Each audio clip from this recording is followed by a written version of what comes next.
On recommence. On est en live. On est en live sur Facebook, sur Instagram et sur YouTube. Et aujourd'hui, on parle de comment fixer des limites de façon simple. Parce qu'on se prend beaucoup la tête lorsqu'il s'agit de mettre et fixer des limites. Et en réalité, vous m'avez écrit en privé, vous m'avez demandé, Claudia, on dirait que pour toi, ce n'est pas du tout un problème, que tu fais ça de façon naturelle. Et du coup, on aimerait savoir ton point de vue là-dessus. Et je suis très contente de vous le donner. Donc, on est en direct pour la deuxième fois parce que la première fois, ça n'a pas fonctionné. Donc, dites-moi si vous m'entendez bien sur Instagram, si vous m'entendez bien sur YouTube et Facebook. Hello tout le monde, je vous laisse arriver tout doucement. Je reprends un petit peu le live sur les sujets que vous me posez, soit par mail, soit un message privé sur Instagram. Et donc, comme je vous disais, aujourd'hui, on va parler de comment fixer des limites. Et je ne vais pas vous donner la formule comme tout le monde fait. Dans chaque vidéo que vous regardez sur comment fixer des limites, on vous dit il faut faire comme ça, il faut faire ça. Il vous donne toujours la formule prête. Moi, ce n'est pas comme ça que j'aborde les choses. Vous le savez, j'ai une approche un peu différente par rapport à ce qui se fait dans le dev perso. Et ici, c'est que je veux que vous regardez, et la raison pour laquelle j'ai dû me poser la question vraiment. Quand vous m'avez posé la question, j'ai dû réfléchir pourquoi pour moi c'est facile de fixer des limites, pourquoi ça ne me pose pas un problème, pourquoi c'est quelque chose de naturel. Et la raison, c'est que tout simplement, j'ai la capacité de voir les parties en moi qui parlent et réagissent lorsqu'il s'agit de quelque chose. Je suis connectée à mon corps, je suis connectée à ce qui sont mes besoins, mes envies, mes désirs, c'est ce qui se fait en moi. Et je sais aussi observer mon mental. Qu'est-ce que je veux dire par là?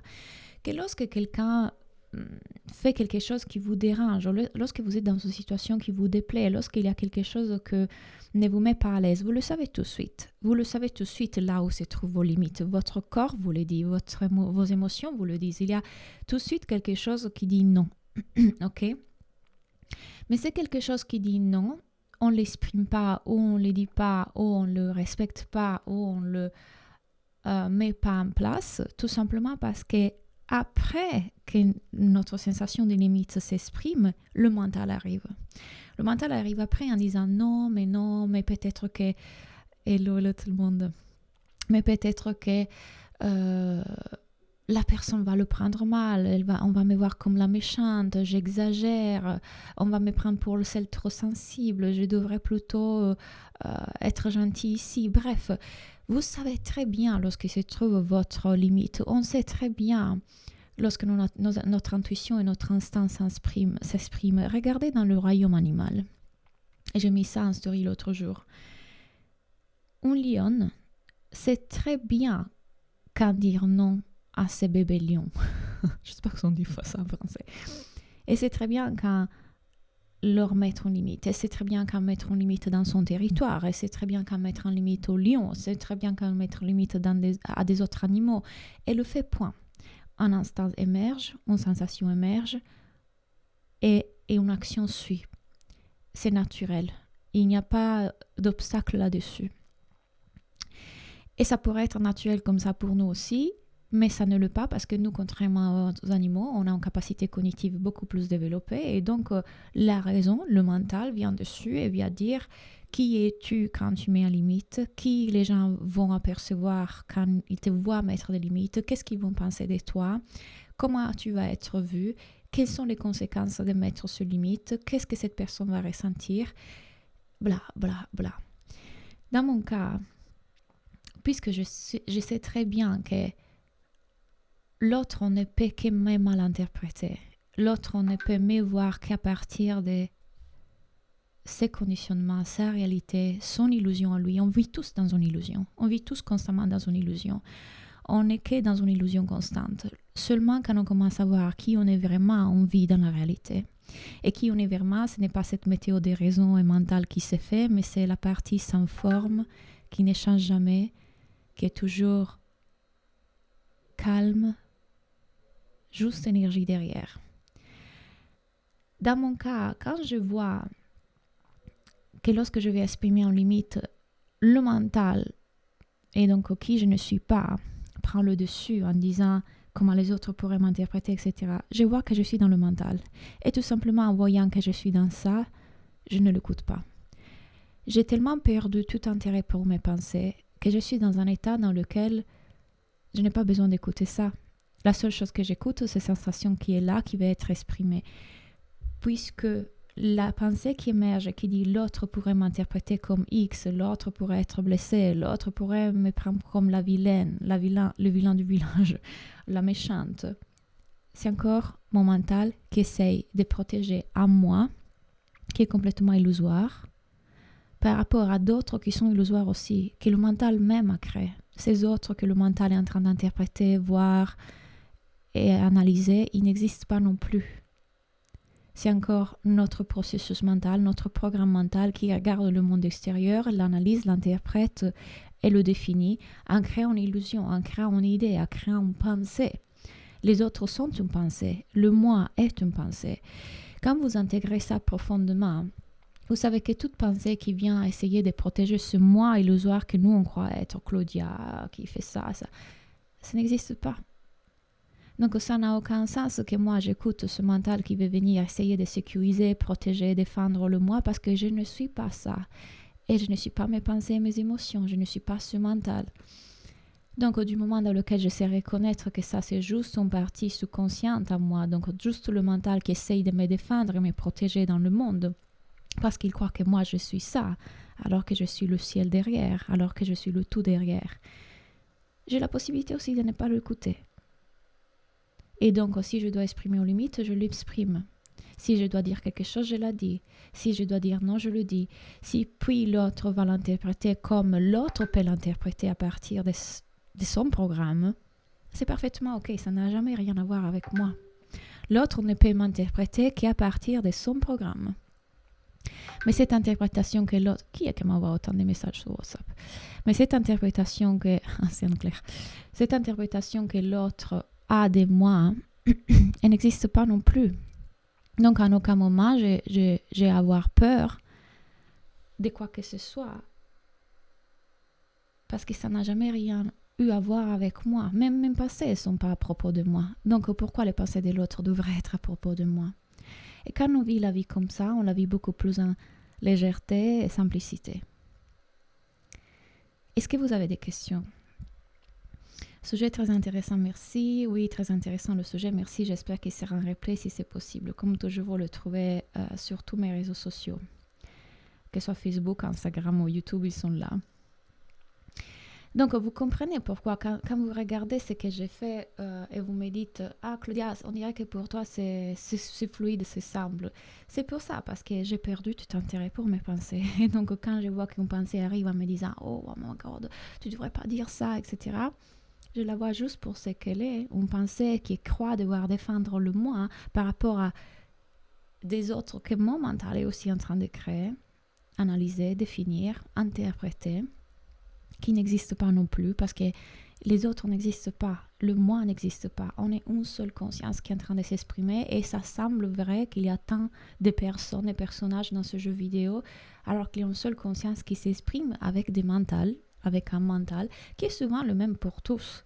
Le mental et le cerveau fonctionnent de la même façon pour tous. Puis, bien évidemment, on a une éducation et certains conditionnements qui peuvent changer certaines choses, mais fondamentalement, le mental est le même pour chacun d'entre nous. Le mental croit au passé, le mental croit au manque, le mental croit défendre l'identité, le mental est toujours sur l'avenir ou le passé. Le mental compare, toutes des caractéristiques et qualités du mental, pareil pour chacun d'entre nous. Donc voilà pourquoi pour moi c'est simple, parce que j'ai pu voir ces pensées se faire à moi et les voir comme tout simplement des pensées et suivre cet instinct qui est dans chacun d'entre nous qui sait exactement quand, comment et où mettre des limites. Sans croire qu'en faisant ça, je serai la méchante, en faisant ça, je serai pas polie, en faisant ça, on va me détester. Ça, c'est encore une partie sous-consciente appelée protecteur qui émerge parce qu'il dit « Oh mon Dieu, le moi est en danger ». Est-ce que je peux être avec cette partie avec amour et bienveillance et la rassurer et lui dire ça va, tout va bien, viens dans la lumière. On est en sécurité, on est toujours en sécurité. Tu es aimable, tu es valable, tu es parfaite, tu es assez. Il n'y a rien à être, à devenir, à faire. C'est ok d'avoir peur. C'est ok d'avoir peur que les autres puissent nous rejeter si on fixe des limites. C'est ok d'avoir peur de rester seul si on fixe des limites. C'est ok d'avoir peur qu'on nous agresse, qu'on nous prend pour trop sensible, qu'on nous juge. C'est ok. Est-ce que vous avez la capacité de faire ça pour ces parties en vous qui émergent à ce moment-là et qui sont persuadées qu'il y a un danger, alors qu'il n'y en a jamais eu? Si vous avez cette capacité de compassion, écoute et présence avec vos parties se calment. Et du coup, vous pouvez continuer à faire ce qui veut être exprimé, veut se faire à travers vous, sans que ces parties prennent tout le dessus dans vos comportements. Et comme à chaque fois, je vous dis, c'est encore une opportunité de guérison. Comme chaque chose dans notre vie, dans notre expérience, le fait d'avoir peur de fixer une limite, le fait d'avoir peur de mettre une limite, c'est encore une merveilleuse opportunité de guérison. Ça veut dire qu'il y a quelque chose là, dans ma psyché, qui s'est construit, qui demande à être vécu. Et que peut-être petite, je n'ai pas pu vivre, je n'ai pas pu exprimer parce que c'était trop fort, trop soudain, trop important pour mon système nerveux pour le gérer. Mais aujourd'hui, en tant qu'adulte, en tant que personne qui a une vision sur qui je suis vraiment versus mon mental, je peux être complètement là avec mes parties et les transmuter. Dans les relations, il y a souvent deux programmes qui communiquent si on ne perçoit pas cette illusion. Exactement. Constamment, on ne voit l'autre qu'à travers notre programme. On ne verra l'autre pour ce qu'il est que quand vraiment on aura commencé à voir qui on est nous. Donc, on se rencontre que quand vraiment on commence à voir que c'était un programme. Quand je regarde l'autre, j'étais en train de le regarder à travers mon programme. Quand lui me regarde à moi, me regarde à travers son programme. Et quand on commence à le démasquer, ce programme, comme dans Matrix, que lui commence à voir le programme sur la fin du film, il peut brécher, comment on dit? Attends, c'est quoi le mot en français? Créer une brèche, vous avez compris, dans le programme, dans la matrice, et du coup là il voit que c'est juste une illusion, une réalité virtuelle, et du coup puisqu'il voit ça, il voit qu'il n'y avait pas d'agent qui le menaçait, il n'y avait pas de pistolet, il y avait et rien qui puisse le toucher parce qu'il a vu le programme. Et une fois qu'on voit le programme, on le plie, et quand on plie le programme, on sort du programme, on le voit. C'était encore une illusion. Quand j'ai regardé l'autre qui m'agressait, qui me rejetait, qui m'abandonnait, j'étais dans le programme. Et quand on voit que c'était juste le programme, on peut en sortir. Hello. Si vous avez, pour aller plus en profondeur sur ce discours-là, allez regarder la vidéo, le live que j'ai fait sur démystifier l'illusion du mental. Elle est épinglée sur mon Instagram, ou alors vous la trouvez aussi sur YouTube. Et je vous explique comment Matrix, le film, explique parfaitement bien la réalité dans laquelle on vit, ou l'illusion dans laquelle on vit, versus la réalité.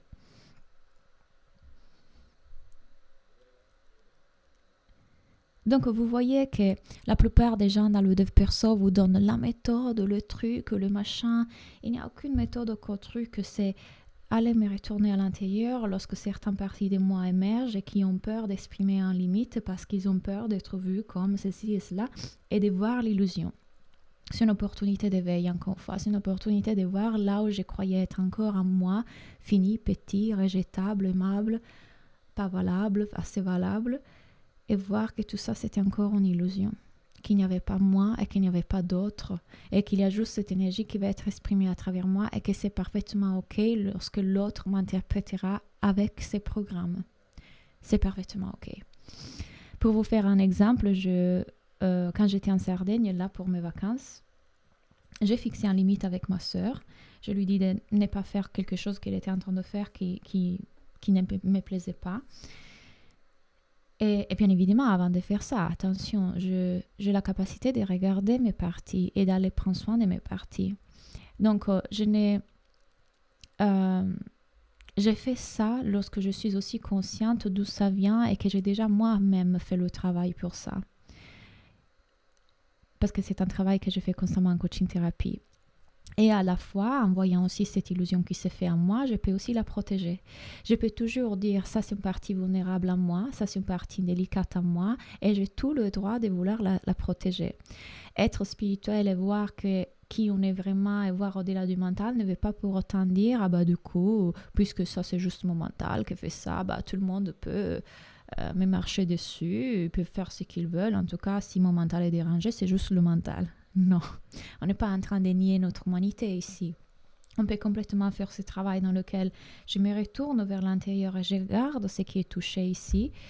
Et je fais ce travail d'aller être avec cette partie touchée et en prendre soin. Et à la fois, en prendre soin, ça peut être aussi vouloir la protéger et dire à l'autre, ton comportement ici vient toucher cette partie sur laquelle je suis en train de travailler et qui est délicate. Et je ne veux pas que tu fasses ça. Tout simplement. Donc, souvent, les gens qui vont dans la spirituelle vont trop loin dans la spiritualité, qui n'est pas la vraie spiritualité. À ce point-là, si on nie notre humanité, c'est un bypass spirituel. Et ce qui est important ici, c'est de toujours dire, il y a cette partie à laquelle j'apporte compassion, écoute, amour. Et dans cette compassion, écoute et amour que je suis en train de lui apporter, je peux aussi la préserver vis-à-vis de certains comportements qui sont trop pour cette partie.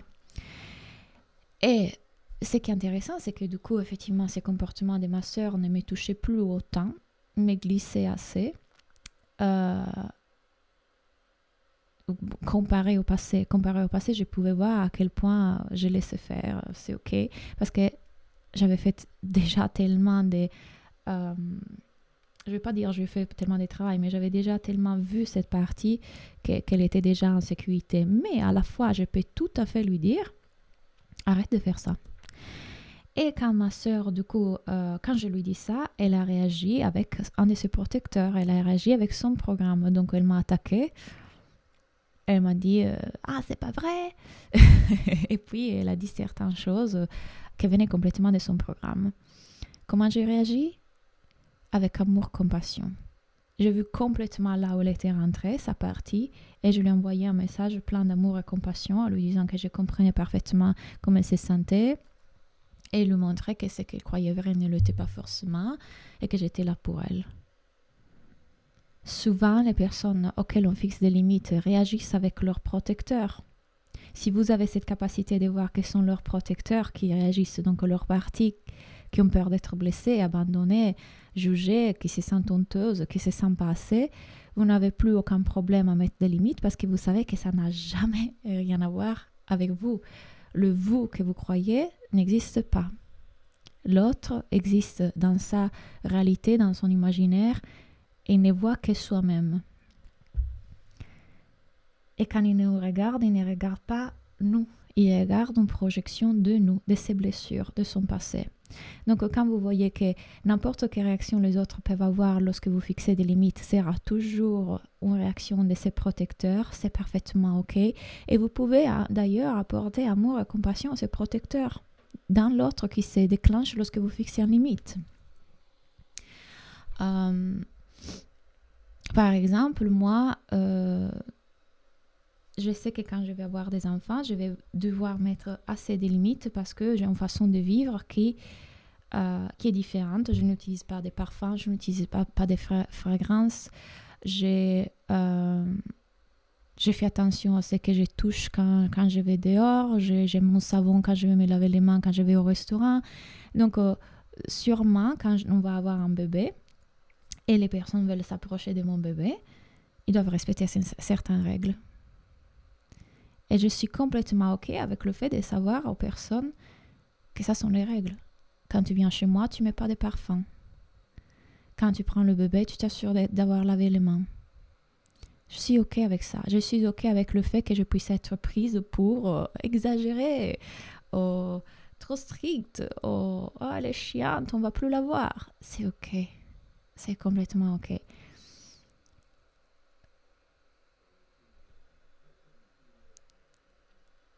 Ces personnes ne le font pas contre moi. Leur réaction n'a rien à voir avec moi. Ce qu'ils voient à moi, ça n'a rien à voir avec moi. Que les gens me voient comme perché, exagérée, sensible, pas sensible, agressive, pas agressive, nanana, nanana. Ça n'a jamais rien à voir avec moi. Et ce moi que mon mental croit exister n'existe pas. Et donc, je peux complètement lâcher. Il n'y avait rien à défendre. Il n'y avait rien à protéger. Il n'y avait rien à faire, à dire, à être. Juste cette énergie qui veut s'exprimer à travers moi. Et que je sens juste un moment T d'être exprimée. Que les autres fassent ça, c'est complètement ok. Si une partie de moi va en réaction qui a peur de la réaction des autres, je peux voir cette partie émerger et je peux lui apporter ce dont elle a besoin. Fin. Tout en continuant à mettre mes limites. Question. Vous voyez comme la vie devient plus simple quand on commence à regarder dans la direction de qui on est vraiment, notre vraie nature versus notre mental. Dès quand on commence à regarder que qui je suis, ce n'est pas cette activité psychologique qui se fait à moi. Et il y a beaucoup de compassion, amour, c'est pas s'extraire de la vie, au contraire, c'est plonger dans la vie. On va la vivre, on va vivre les émotions, on les nie pas. Je me rappelais hier, je me suis rappelé d'une fois que j'ai pris de la psilocybine au Mexique. C'était la première fois que je prenais de la psilocybine et c'était une amie qui m'avait dit « Vas-y, prends 4 grammes !» Moi, je ne savais pas en quoi je m'embarquais. Et j'ai fait une sortie de l'ego. Donc, je suis vraiment allée au-delà de l'ego. Pour vous expliquer qu'est-ce que ça veut dire qu'à bout d'un moment, j'ai senti une extrême joie. J'ai rigolé comme une folle et à la fois, j'ai senti une extrême douleur. Mais les deux n'étaient plus différentes. Il n'y avait aucune distinction entre douleur et joie. Parce qu'il restait des énergies. Des énergies qui passaient à travers mon corps et elles se sentaient bien. J'ai la sensation là pendant que je vous en parle. Dans cet espace dans lequel on est hors des concepts, dans lequel on est hors de l'interprétation du mental, il n'y a pas plaisir ou douleur. Il n'y a pas bien ou mal. Il n'y a pas ça c'est tristesse et ça c'est joie. C'est juste des vibrations qui nous traversent constamment. Et du coup, j'ai pu expérimenter ça, ce qui veut dire être au-delà du concept, au-delà de l'interprétation mentale. Et c'était extraordinaire. C'était extraordinaire parce que les deux se sentaient pareil. Il n'y avait pas de différence. C'était une purge. C'était juste ça. Et pourquoi je vais vous raconter ça? Je ne sais plus. Pour vous dire, voilà, quand on est hors de l'interprétation, quand on est hors du concept, quand on est hors du mental, ce qui reste, c'est juste ce qui est. Et ce qui va être exprimé. Et ce qui va se faire. Point. Après, on revient dans l'analyse, les concepts, la raison, qui je suis, qui est l'autre. Coucou Lorraine. On est encore dans les concepts. Mais au-delà des concepts, de qui je suis, qui je devrais être, comment est l'autre, comment il y a juste ce qui est. Ce qui va s'exprimer à travers lui, à travers moi, et c'est parfait. Ni bien ni mal. Est-ce que vous me suivez? Ok, allez-y avec les questions. N'importe quelle question, ça ne doit pas forcément être en lien avec ce sujet. Et puis, je vais partir à la salle de sport. J'espère que vous avez compris à quel point, si vous continuez à regarder dans cette direction, la vie va devenir simple, la vie va devenir légère, la vie va devenir... Je ne peux pas y mettre des mots, mais j'essaie de tout... Je pense que mon énergie parle plus que les mots, mais ce que j'ai trouvé dans ces dernières 3 années après mon éveil spirituel, ça n'a pas de prix. Je ne le changerai pour rien au monde. Pour rien au monde. Et d'ailleurs, je vous ai mis un petit message pour vous dire qu'on commencera les pratiques dans le chemin de l'éveil. Donc, tous les dimanches, on va se retrouver et on va faire des pratiques spirituelles, les miennes, mes préférées. Donc, il y aura des yoga thérapie, des kriyas, des pranayama. Il y aura des méditations, différentes typologies de méditation, breathwork, hypnose, plein de choses. Et d'ailleurs, il y a un masterclass qui s'en vient dimanche prochain, je crois, à la fin du mois en tout cas, dans lequel on parlera aussi d'alimentation avec Medical Medium, parce que ça aussi a été un grand aspect de ma spiritualité. Avec la fille qui m'a suivi tout ce temps-là pour Medical Medium, qui vient vous faire ma classe en français. Donc, je suis trop contente. Et sera bien évidemment, encore une fois, dedans le chemin de l'éveil, qui en ce moment est à 57 € à la place des 97. Donc, si vous voulez aller plus en profondeur dans votre spiritualité, si vous avez compris que voir l'illusion du mental et sortir du mental est tout, est la clé, venez dans le chemin de l'éveil et comme ça, vous pouvez profiter aussi de toute cette pratique tous les dimanches ensemble, en live. Le lien est comme toujours dans ma bio. Si vous avez des questions sur le programme, n'hésitez pas. Comment gérer les blocages de « je ne sens pas à l'auteur face à quelqu'un qui a une grande assurance ?» Ce n'est rien de différent de ce que je viens de dire. Quand tu vois ces pensées d'insécurité et qui commencent à définir le moi qui tu es, est-ce que tu peux voir que ces pensées qui t'analysent et qui te définissent et qui passent à travers ton esprit et qui disent « Ah, moi je suis comme ça et lui comme ça », sont juste des pensées. Juste le mental. Juste cette activité psychologique qui toujours ce qu'elle fait, c'est vouloir comparer. Parce qu'il doit assurer de la survie au moi. Parce qu'il dit que s'il compare, il nous garde en survie. Quand tu vois que c'est juste l'activité psychologique du cerveau égale pour chacun d'entre nous et qu'il n'y a rien de personnel à propos de toi, c'est juste le cerveau. Le cerveau analyse, le cerveau compare, le cerveau croit au passé, le cerveau te fait croire que tu es un moi fini et petit et il te définit. Tu as cette personnalité, tu es faite comme ça, et puis il définit l'autre. Elle est comme ça, elle a une grande assurance, Est-ce que tu peux voir que c'est juste l'interprétation du mental? Rien de sérieux. Juste l'activité psychologique qui se fait en chacun d'entre nous. Mais qui est ce moi que le mental crée et puis il juge? Qui est ce moi dont il parle? Tu n'es pas ce moi.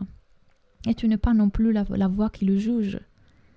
Ça, c'est juste ce programme, cette activité qui se fait en nous, dans notre tête constamment. Une pensée émerge, elle te dit, ouais, tu vois, elle est plus d'assurance, toi, t'es nul, tu vois, tu t'y arrives pas. Vois ça. Alors, généralement, ce qui se passe, que cette pensée émerge, on la croit vraie. On la voit même pas comme une pensée. On s'identifie complètement, c'est vrai, c'est un statut. Alors non, on peut voir qu'une pensée a émergé, ces pensées jugées, et on peut la voir pour sa nature. C'est juste, encore une fois, l'esprit. Et quand je vois qu'elle n'avait rien de sérieux, rien d'important, rien de personnel, parce que c'est juste l'esprit pareil pour chacun d'entre nous, je perds tout intérêt. Elle tombe. Parce que j'ai vu qui je suis. Et qui je suis, c'est l'observateur de cette pensée qui se fait en moi. Complètement fausse, complètement passagère, complètement éphémère. Juste une pensée. Je suis toujours l'observateur qui regarde ça se faire. Je ne suis pas la météo, je suis le ciel bleu derrière. En paix, en calme, assez déjà, infini déjà. C'était juste la météo. Peux-je laisser faire cette météo en moi, juste la laisser passer, la laisser faire, sans y attacher aucune importance, sans la croire vraie, sans réagir à elle?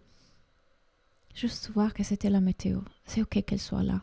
Ça ne veut rien dire à propos de moi, c'est juste l'esprit qui essaye de se faire survivre le moi. Ah ok, c'était juste ça. Et si l'émotion est trop forte et que du coup ça te met vraiment dans un état d'insécurité profonde et que tu sens inconfort, insécurité c'est une définition, c'est un concept, on est encore dans le concept, il y a une énergie qui te traverse, et cette énergie est très forte, ok? Alors ce qu'on peut faire, c'est aller être curieuse envers cette énergie. Est-ce que je peux aller la ressentir dans mon corps, juste pour ce qu'il est? C'est pas de l'insécurité, de l'anxiété, de la peur, c'est juste de l'énergie qui va être exprimée, qui va être vécue, qui va être transmutée. Et si besoin, je peux la mettre en face de moi et la voir comme une partie et lui dire, ok, qu'est-ce qu'il y a? Qu'est-ce que tu ressens là? Qu'est-ce qui se passe?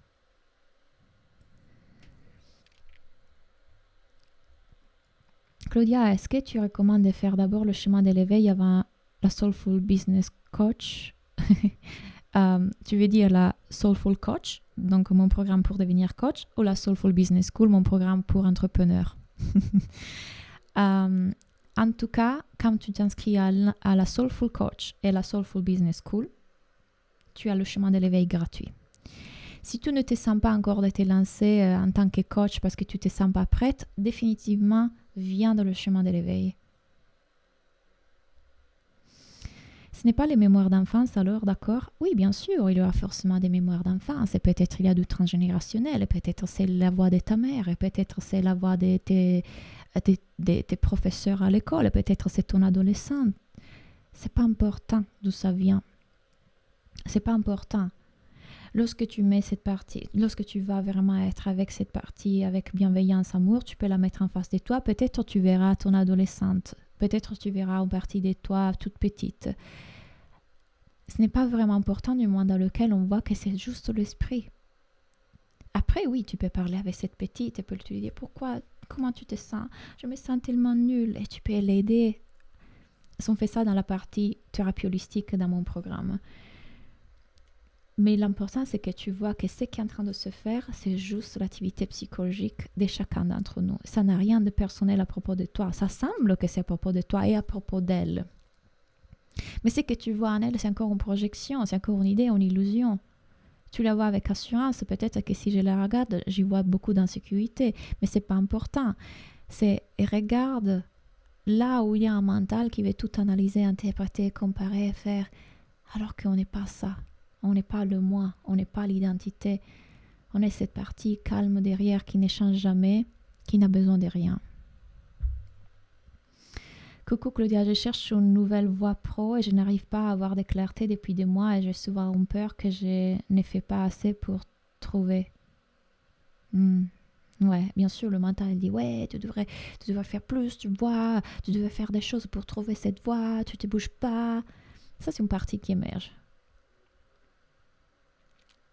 Ça, c'est la partie qui n'a pas encore de clarté et peut-être que c'est parce qu'encore il n'y a pas ce qui doit émerger.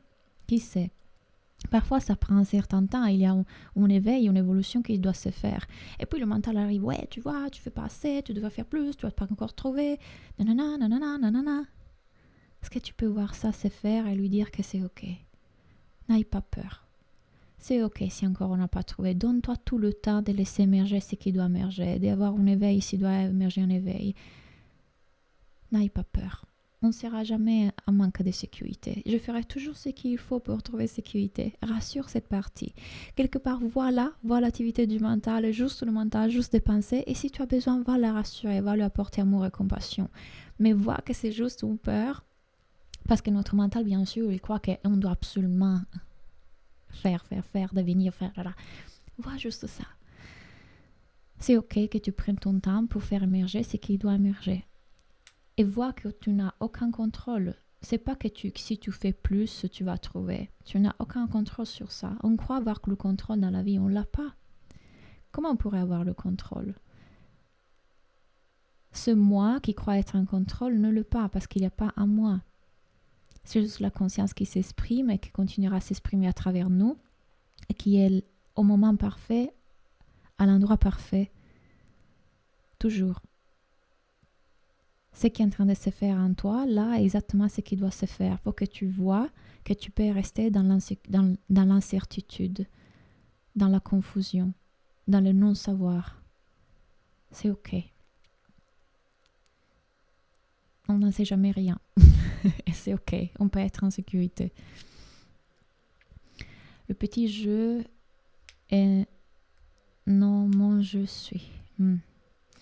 Claudia, il y a quelque chose que je ne saisis pas. Je sais qu'on n'est pas ce moi, mais j'ai l'impression de ne plus savoir comment fonctionner. Parce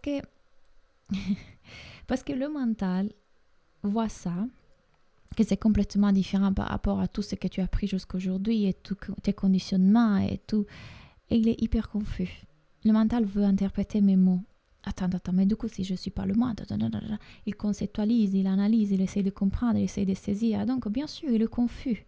Parce que jusqu'à présent, vous avez vécu dans l'illusion constamment. On a vécu constamment dans l'illusion depuis petit.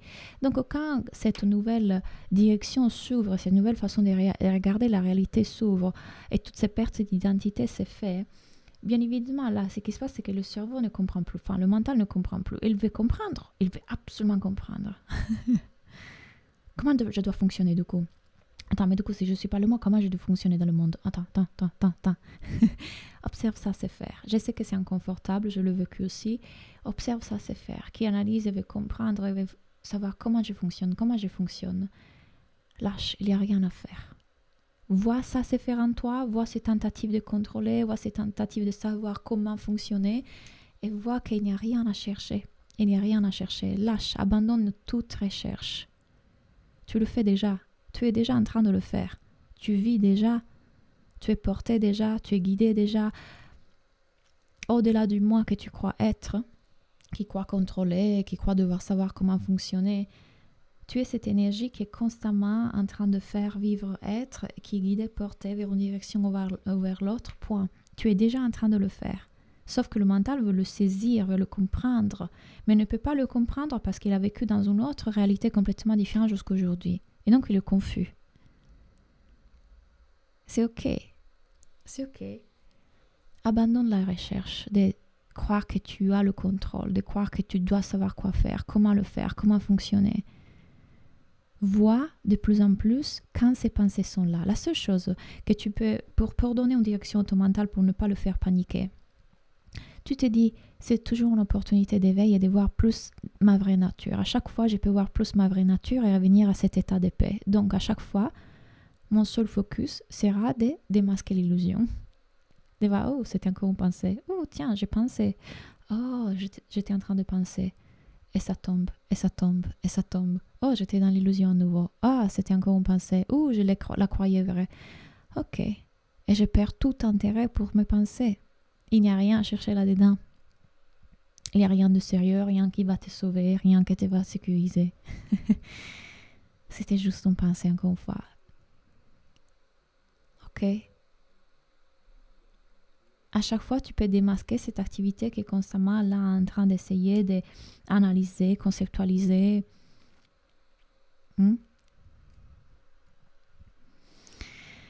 Magnifique. J'espère que ce live vous a apporté les réponses encore une fois. Si vous voulez plus de ces conversations, aller plus loin, c'est le chemin de l'éveil.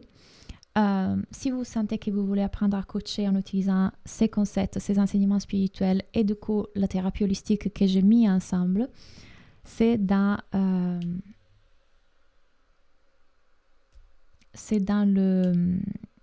la formation pour devenir coach, Soulful Coach, qui sont mis là-haut. Oui, sûrement. Il y a beaucoup de voix dans notre tête, beaucoup de sous-personnalités qui veulent s'exprimer pour nous protéger, pour nous sécuriser. Merveilleux. Je vous souhaite une magnifique journée, un magnifique lundi et à très bientôt. Bye.